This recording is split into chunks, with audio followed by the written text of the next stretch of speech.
पता नहीं की है, कोई रसोई बनाई हुई है झंडा होएगा दूरों डरते बंदे कहते बाबे ने पता नहीं की रखा अंदर असी नहीं जाना बाहरों बाहरों लंघ जाते असी तो रहते नहीं फिर भी मथे टेकते क्योंकि धर्म दौरान में मथे टेकी इस अस्थान में बड़ी कृपा बख्शिश हुई है साहब जिन्होंने जिस परिवार ने जगह गुरु पातशाह ने देखी हुई है बहुत बड़ा सहयोग है जिन्होंने गुरु जी ने अपने चरणों में जोड़ा अपने चरणों पास जोड़ करके सेवा निभा रहे सेवा ले रहे ये बड़ी बड़ी कृपा बहुत बड़ी क्योंकि बोले सो निहाल गुरब तो लिखा जिन्हों के भाग में होंगे ना ता करके काम होंगे जन्म के सरीर का कोई मकसद नहीं जन्म होता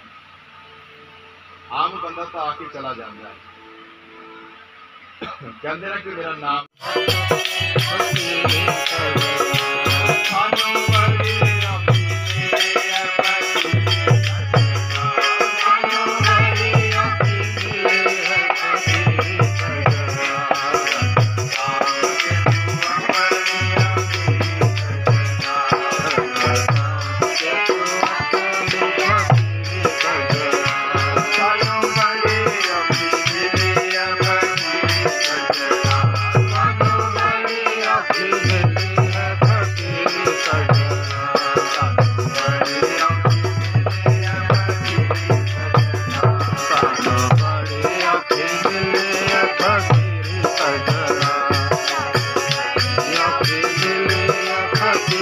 Sajna